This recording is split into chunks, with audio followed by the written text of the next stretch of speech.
میرے رسول کریم علیہ السلام کی خدمت میں ایک شخص نے عرض کیا تھا، یا رسول اللہ صلی اللہ تعالی وسلم مجھے کوئی ایسی نصیحت کر دے کہ پھر مجھے کسی اور سے پوچھنے کی ضرورت نہ رہے۔ تو حضور نے ایک ہی جملہ کہا، فرمایا جب تو نے کہا نا کہ اللہ میرا رب ہے، پھر ڈٹ جا، پھر اس پہ ڈٹ جا، پھر کھڑا ہونا سی۔ جب آپ میں استقامت ہوتی ہے، صبر ہوتا ہے، دیکھیں حالات جب بگڑے تو انہیں صحیح ہونے میں ٹائم لگتا ہے کہ فوراً ٹھیک ہو جاتے ہیں۔ آپ بیمار ہو گئے، تکلیف ہوئی، کوئی آپ کو بیماری لگ گئی، آپ ڈاکٹر صاحب کے پاس گئے، انہوں نے آپ کو دیکھا، ٹریٹمنٹ کی، پھر دوائیاں لکھیں، پھر انہوں نے آپ کو کہا کہ آپ کو 1 ہفتہ یا 1.5 ہفتہ دوائی کھانی ہے، یہ ایک شربت کی شیشی ہے، یہ ایک بوتل ہے، یہ ایک سیرپ ہے، 1 چمچ صبح 1 شام، اور پورا ہفتہ آپ نے استعمال کرنا ہے۔ اب آپ تو کہہ رہے تھے کہ میں نے ابھی ٹھیک ہونا ہے گھنٹے کے بعد، تو سارا نہ پی لوں،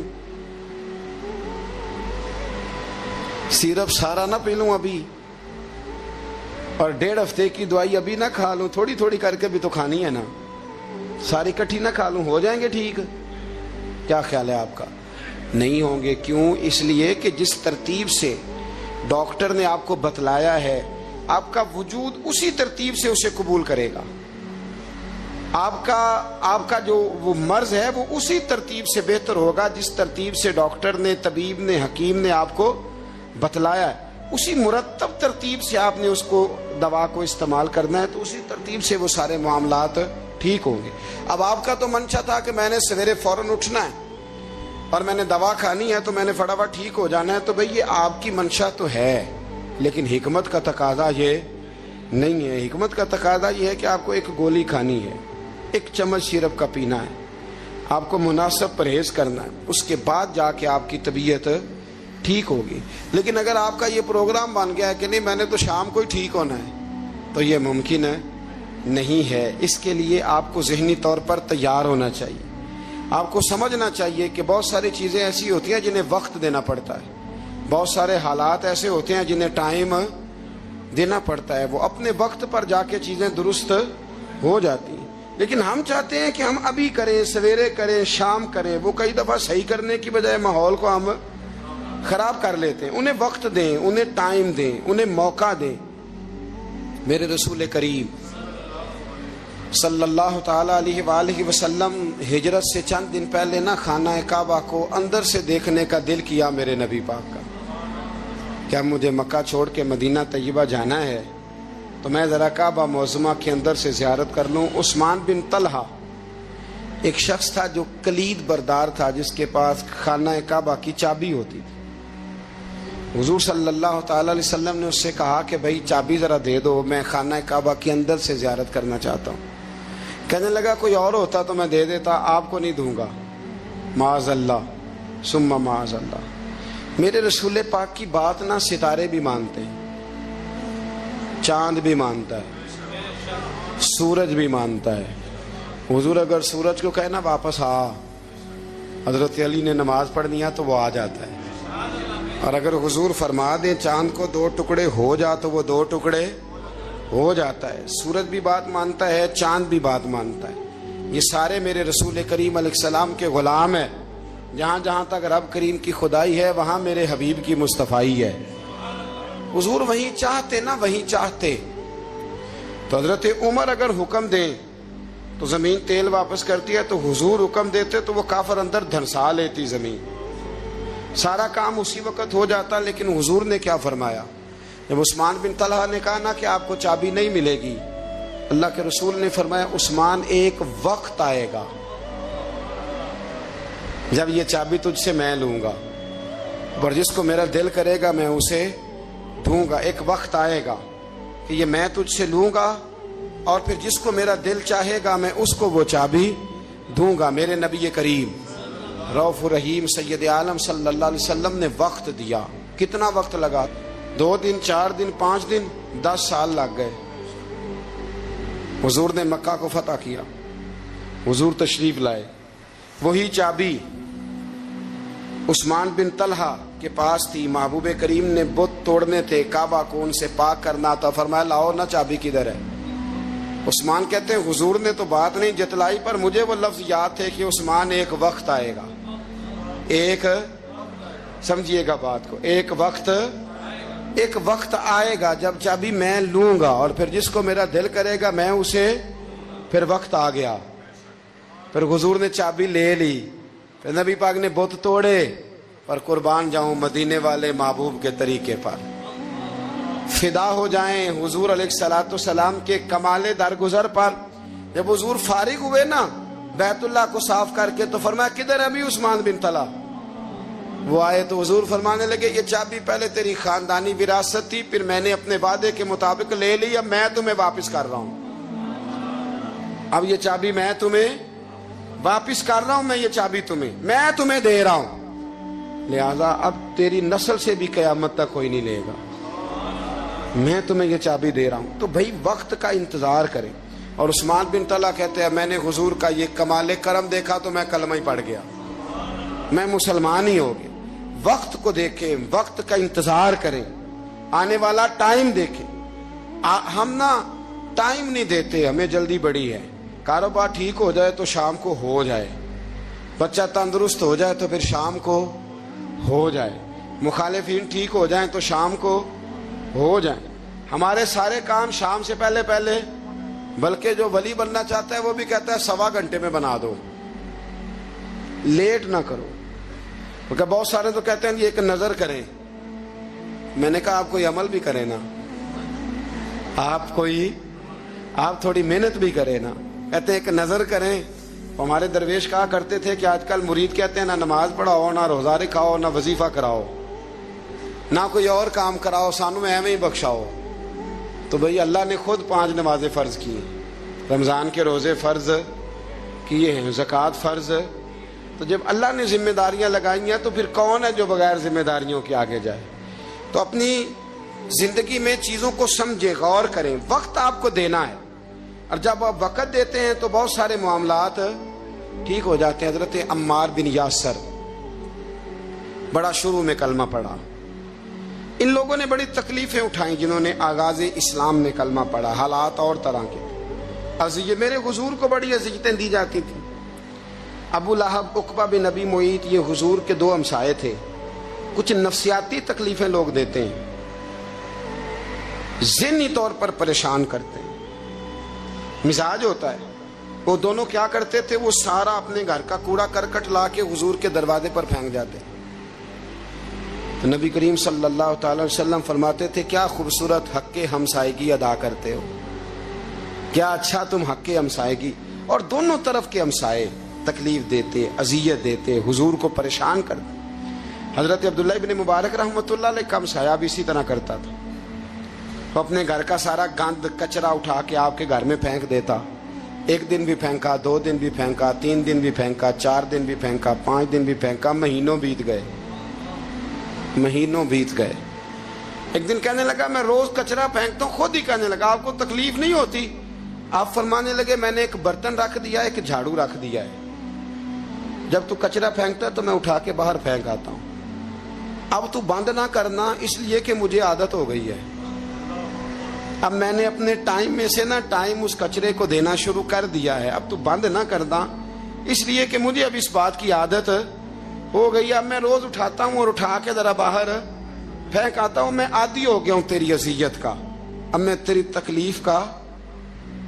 آپ میں سے بہت سارے لوگ شہروں کے رہنے والے ہیں، ہمارے دیہاتوں میں یہ ہوتا تھا کہ کسی بوڑھے بابے کو نا بچے چھیڑتے تھے، کبھی کبھی غلط کرتے تھے، ایسا کرنا نہیں چاہیے، لیکن بزرگ کو چھیڑتے تھے، تنگ کرتے تھے۔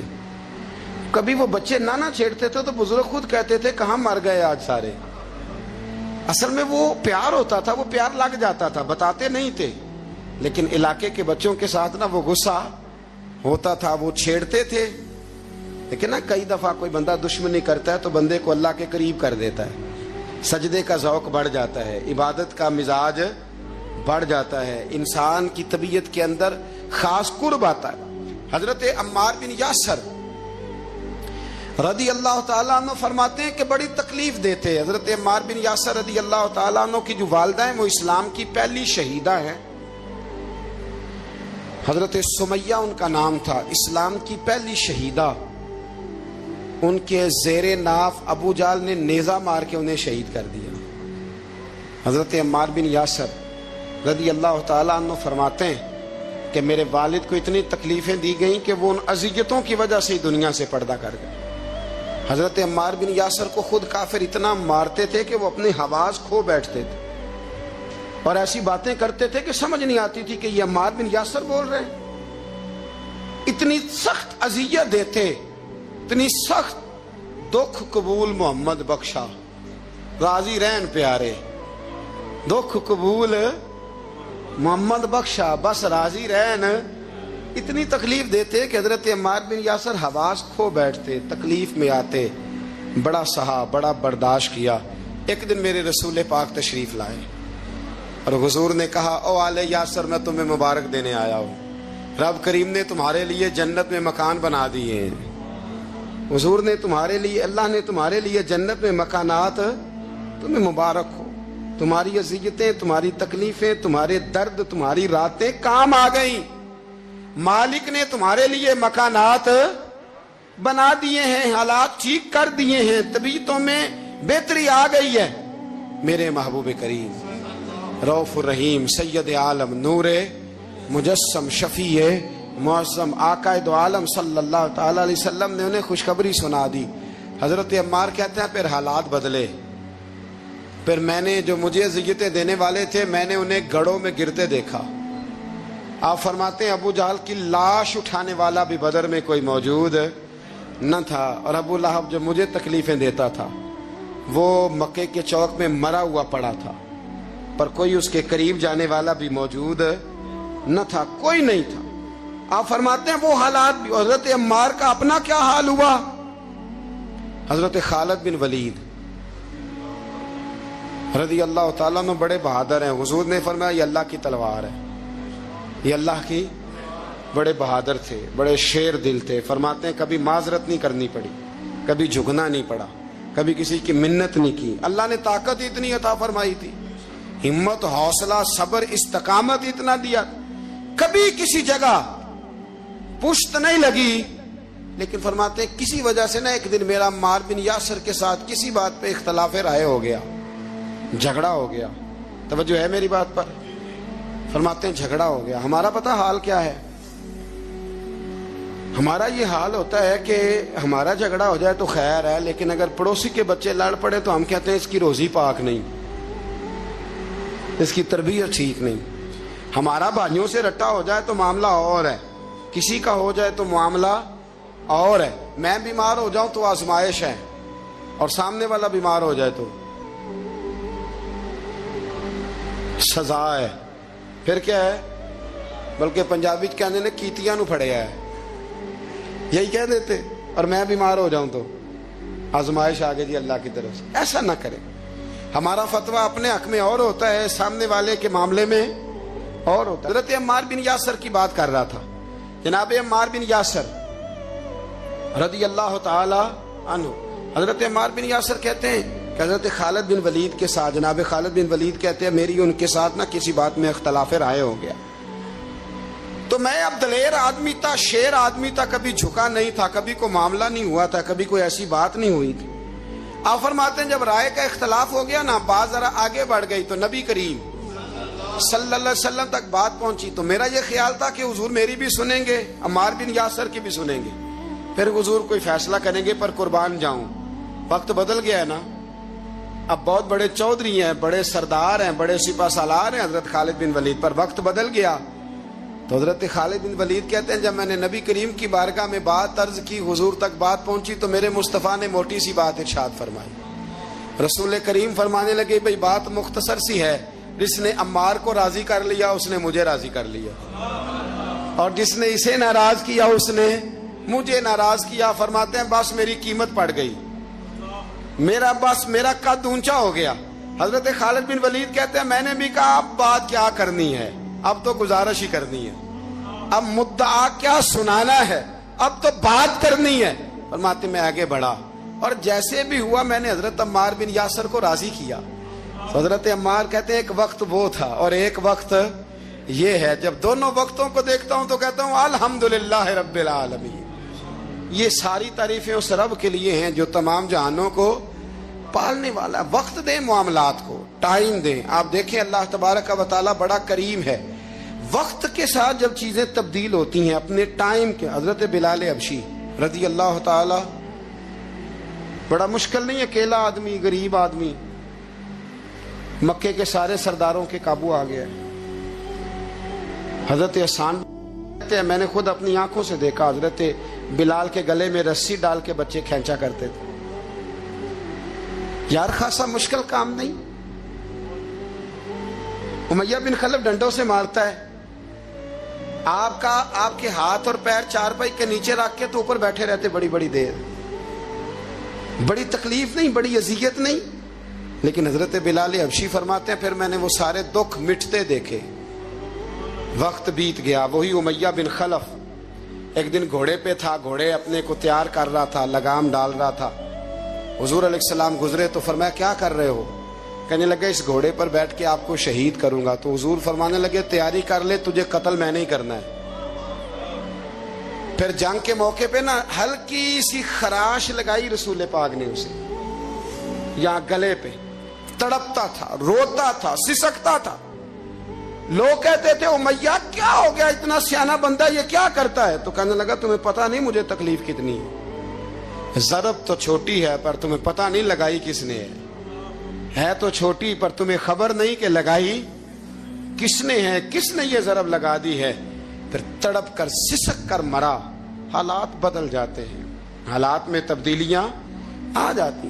ہم وقت نہیں دینا چاہتے. ہمارے اندر جو حوصلے کی کمزوری ہوتی ہے, ہمارے اندر جو وہ ایک بہت بڑا معاملہ ہوتا ہے کہ کسی بھی طریقے سے یہ معاملہ ختم ہو, کسی بھی طریقے سے شفا ہو, جلد از جلد ہم اس بات سے نکلیں, تو یہ بات ہماری درست نہیں ہے. ہمیں وقت دینا چاہیے. حضرت سیدنا عاصم بن ثابت بن قیس, بخاری میں بھی موجود ہے اور بھی بہت ساری کتب میں یہ روایت موجود ہے. حضرت عاصم بن ثابت بن قیس رضی اللہ تعالیٰ عنہ, آپ نے نا جنگ احد میں بڑی دلیری کے ساتھ آپ لڑے تھے. 2 لوگوں کو آپ نے قتل کیا تھا, مصافے اور حارث کو. ان کی والدہ سلافہ بنت سعد, سلافہ بنت سعد بڑی مالدار عورت تھی, بڑی تیز تھی. اس نے قسم کھائی تھی کہ میرے 2 بیٹے چونکہ حضرت عاصم بن ثابت نے قتل کر دیے, اس نے قسم کھائی تھی کہ میں نا معاذ اللہ انہیں قتل کراؤں گی اور ان کی گردن اترواؤں گی اور ان کی کھوپڑی میں شراب بھر کے پیوں گی. جملے بولنے والے کئی دفعہ بڑا ہی بول جاتے ہیں.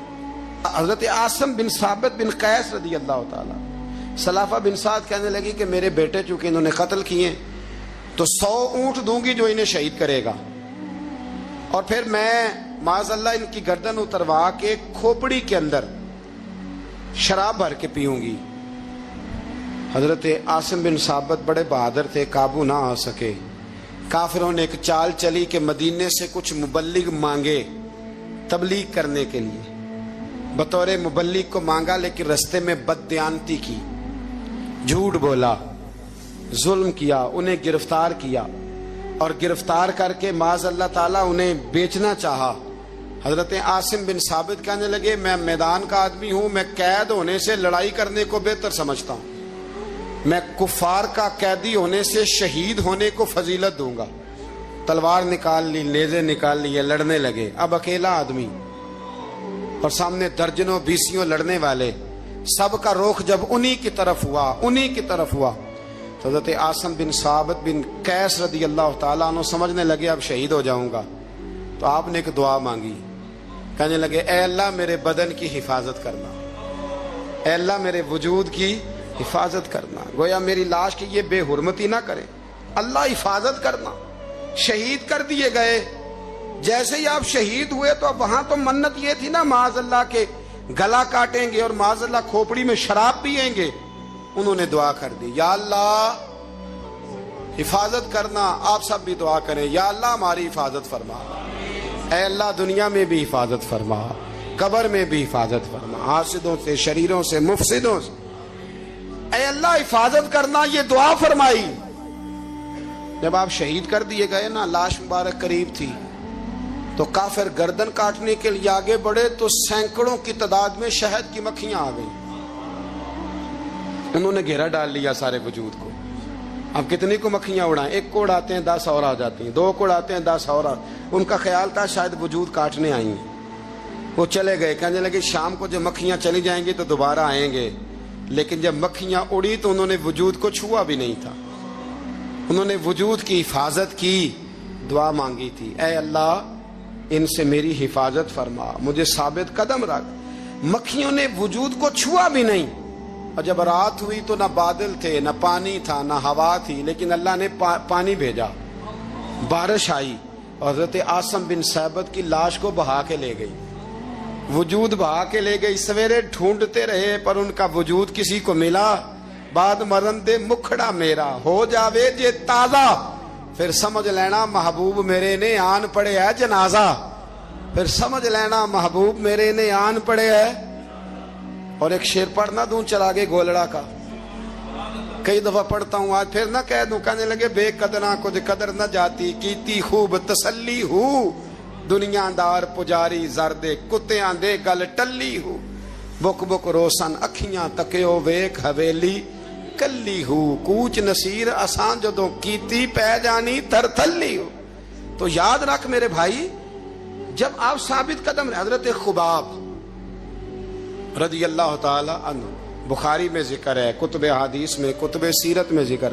حضرت خباب رضی اللہ تعالی عنہ نے اس وقت کلمہ پڑھا جب ابھی 5 لوگ کلمہ پڑھتے تھے. کل بندے السابقون الاولون. آپ فرماتے ہیں جس عورت کا میں غلام تھا نا, ام انمار اس کا نام تھا, وہ مجھے بڑی سخت سزائیں دیتی تھی. آپ لوہار کا کام کرتے تھے. سلاخیں, آپ کو پتہ ہے لوہار سلاخ رکھتا ہے پہلے آگ میں بھٹی میں, پھر وہ جب پوری طرح تپتی ہے پھر کچھ بنتا ہے. لوہار کا کام کرتے تھے. آپ فرماتے ہیں ام انمار میرے ساتھ یہ کرتی کہ مجھے سخت اذیت دیتی, کلمہ چھوڑنے پر مجبور کرتی. ایک دفعہ تو ایسے ہوا کہ اس نے کافروں کی ڈیوٹی لگائی. میں گلی سے گزر رہا تھا, مجھے نہیں پتا تھا ان کی پہلے سے تیاری. انہوں نے کوئلے جلا کے رکھے ہوئے تھے. مجھے پکڑا, میرا کرتا زبردستی اتارا, کوئلوں پہ لٹا دیا اور میرے وجود پر وزنی پتھر رکھ دیے. فرماتے ہیں میری چربی پگھلی تو کوئلے بجھے. یہ شہادت گاہ الفت میں قدم رکھنا. لوگ آسان سمجھتے ہیں مسلمان ہونا, زخم پہ زخم کھا کے جی, خون جگر کے گھونٹ پی, آہ نہ کر لبوں کو سی. یہ عشق ہے کوئی دل لگی نہیں, اس میں بڑی برداشت کرنی پڑتی ہے. آپ فرماتے ہیں کہ حضور علیہ الصلوۃ والسلام نا خانہ کعبہ کی دیوار کے ساتھ ایک لگائے بیٹھے تھے. میں ایک دن حاضر, مجھے بڑی تکلیف دیتے تھے. کہتے ہیں جب میں کام کر رہا ہوتا تھا تو میری مالکن آتی تو وہ نکال کے نا سلاخ تو میرے سر پہ رکھ دیتی. میرا سارا وجود زخمی تھا. حضور خانہ کعبہ کی دیوار سے ٹیک لگائے بیٹھے تھے, میں حاضر ہوا تو محبوب کریم بھی اٹھے. تو حضور علیہ الصلوۃ والسلام سے میں نے عرض کی حضور دیکھیں مجھے کتنی تکلیف دی جاتی. تو ابھی فرمانے لگے بس اتنی, بس اتنی. فرمایا تم سے پہلے لوگوں کے سروں پر آرے رکھ کے 2 حصوں میں چیر دیا جاتا تھا, لوہے کی کنگھیوں سے ان کے وجود ادھیڑ دیے جاتے تھے, پر وہ سی نہیں کرتے تھے, اف نہیں کرتے تھے. میں خبردار بس اتنی. اور پھر میرے حضور نے ہاتھ اٹھائے, کہا اے اللہ خباب کی مدد فرما, اے اللہ خباب کی. اتنے لفظ ادا کی. حضرت خباب کہتے ہیں پھر میں نے وقت کو وقت دیا, پھر میں نے حالات کو وقت دیا, پھر میں نے اپنے محبوب کی دعا کو قبول ہوتے دیکھا. فرماتے ہیں وہ میری مالکن جو مجھے تکلیف دیتی تھی, اذیت دیتی تھی, پر اس کا حال یہ تھا کہ اس کے سر میں درد اٹھا, اور جس طرح کتا چیختا ہے جب اسے مارا جاتا ہے تو وہ چلاتا ہے, اس طرح وہ آوازیں نکالتی. پھر وہ بہت بڑے طبیب کے پاس گئی تو اسے کسی نے کہا کہ لوہے کی سلاخوں سے اپنے سر کو دگوایا کر, داغ دیا کر, اسے جلایا کر جگہ جگہ سے, تاکہ تیرے اندر کا درد ختم ہو. تو آپ فرماتے ہیں پھر لوگوں میں نے صبر اور استقامت کا رزلٹ دیکھا کہ وہ جو مجھے بطور سزا میرے سر پہ سلاخیں رکھتی تھی, پھر وہ بطور دوائی منگانے لگی. میں سلاخ گرم کر کے لاتا, اس کے سر پہ رکھتا. فرماتے ہیں پھر اسے سکون ہوتا, پھر وہ تڑپتی. اور چونکہ مجھے تو وقت یاد تھا نا, کہتے ہیں لیکن میں مصطفیٰ کریم کا کلمہ پڑھتا تھا. میں نے کبھی دوبارہ پلٹ کر اسے یہ بات یاد نہ کرائی. آپ وقت دیں, ماحول کو ٹائم دیں. آپ دیکھیں, ہاں یہ ضرور دیکھ لیں کہ آپ کے ضمیر کے اندر کوئی ایسی بات تو نہیں, کوئی ایسا معاملہ تو نہیں کہ جہاں آپ غلط ہیں. اور اگر ایسا نہیں پھر آپ وقت دیں آنے والے اسباب کو. ہم نہ بڑی جلدی ہے, ہمیں دعا کرائی ہے تو آج شام تک مسئلہ ٹھیک ہونا چاہیے, دعائی کھائی ہے تو طبیعت شام تک ٹھیک ہونی چاہیے. اگر ہم راہ حق کے مسافر ہیں تو شام کو ہمیں قرب الہی مل چکا ہو, حضور کی بارگاہ کے ہم حضوری ہو چکے ہیں. ایسا نہیں ہے. آپ وقت دیں, سفر کو جاری رکھیں, تسلسل کے ساتھ سفر کریں. سفر کے لیے جتنے اسباب کی ضرورت ہے وہ سارے اکٹھے کریں, محنت پوری کریں, جد و جہد پوری کریں, ہمت پوری کریں, لیکن پھر نتیجہ اپنے رب کریم پہ چھوڑ دیں. پھر رزلٹ اپنے اللہ. کئی دفعہ ہماری چاہت اور ہوتی ہے اور اللہ کی حکمت اور ہو, تو اللہ کی حکمتوں پر بہت ساری چیزوں کو چھوڑے. یہ کامل مومن کی نشانیاں قرآن مجید سورہ انفال میں بیان. ہم نہ بعض ایسی چیزوں کا آہستہ آہستہ شکار ہوتے جا رہے ہیں جن میں ہمیں انتہائی زیادہ سمجھداری کی ضرورت ہے, معاملہ فہمی کی ضرورت. بندہ مومن کیا ہوتا ہے, اس کی علامتیں ہوتی ہیں, اس کی شانیں ہوتی ہیں. مومن کا ایک اپنا وقار ہوتا ہے, اس کی اپنی ایک الگ وزاداری ہوتی ہے, اس کا ایک اپنا اللہ تبارک و تعالیٰ نے سٹیٹس بنایا ہوتا ہے. ہمیں اپنا معیار قائم کرنا چاہیے, اور معیار وہ قلب سے قائم ہوگا, وہ روح سے قائم ہوگا, وہ باطن سے قائم ہوگا. بندہ مومن کا مقام سب سے پہلے اسے خود پتا ہونا چاہیے کہ میرا توکل کتنا مضبوط ہے. اسے خود پتا ہونا چاہیے. مجھے نہیں پتا آپ میں سے فجر کس کس نے پڑھی ہے, مجھے تو اپنا پتا ہے. یہ ہمیں خود پتا ہونا چاہیے کہ ہمارا معیار کیا ہے نماز کے معاملے. میں نہیں جانتا آپ کی جیبوں میں کتنا ہے اور آپ کتنا اللہ کی راہ میں خرچ کرتے ہیں. یہ بندے کا رب سے رشتہ ہے, یہ آپ جانے, آپ کا خدا جانے, میں جانوں, میرا رب جانے. اللہ کی ذات پر بھروسہ کتنا ہے, یہ لوگوں سے نہ پوچھتے پھرے, لوگوں کو نہ بتاتے پھرے. یہ تو دل کا معاملہ, اپنے آپ سے پوچھیں, اپنے آپ کو خود اپنے سامنے کھڑا کریں, اپنا حساب خود کریں, اپنے سے کبھی کبھی سوال و جواب کریں, اپنے سے گفتگو کریں. پر کیا کریں, ہم ساری زندگی اپنا دنیاوی معیار ہی ٹھیک کرتے رہے, اپنے پیسوں کا حساب ہی لگاتے رہے, گھر, مکان, گاڑی, سٹیٹس, آنا جانا, سلام دعا کتنی ہے. یہ ساری چیزیں جن لوگوں کی مضبوط ہیں, نیند ان کی کچی ہے. دنیاوی سٹیٹس جتنا لوگوں کا مضبوط ہے, سوچیں ان کی ٹوٹی ہوئی ہے, نظریات بکھرے ہوئے ہیں, لفظوں اور جملوں میں کمزوری ہے, باتیں جو ہیں وہ محسوس ہوتا ہے کہ ابھی تک یہ بندہ اطمینان ہی نہیں حاصل کر سکا زندگی میں, ابھی تک کوئی گفتگو پکی نہیں, کسی بات میں وزن نہیں, کسی جگہ ٹھہراؤ نہیں. کب ہوگا؟ رب کہتا ہے پہلے اپنے دل سے پوچھ. یہ ادھر ادھر کی باتوں سے تو ڈرتا ہے, یہ رب سے کتنا ڈرتا ہے. پتہ ہے نبی پاک علیہ السلام کے صحابہ کا سٹیٹس کیا تھا, معیار کیا تھا رب سے ڈرنے کا؟ دو چیزیں ایمان کو مضبوط کرتی ہیں, ایک رب سے ڈرنا, ایک اس کی رحمت کی امید رکھنا. اللہ تعالیٰ کی رحمت کی امید بھی رج کے رکھنی ہے, اور اس سے ڈرنا ہے تو پھر بھی ذرا صحیح کر کے ڈرنا ہے, کچا پکا نہیں ڈرنا. ڈرنے کی کہانی نہیں بنانی کہ ہو جی اللہ سے ڈر لگتا ہے, وہ ڈرنا ہے. اس ڈرنے سے مطلب ہو کہ اعمال سنورے, اخلاق کردار کے معاملے میں انسان مضبوط ہو جائے, دیانتدار ہو جائے, سچائی والا ہو جائے, صبر و تحمل والا ہو جائے. امید بھی رج کے رکھنی ہے, ڈرنا بھی رج کے ہے. دعا کرتا ہوں اللہ کے حضور اللہ ہمیں سمجھنے کی توفیق عطا فرمائے. آخر دعوانا الحمدللہ.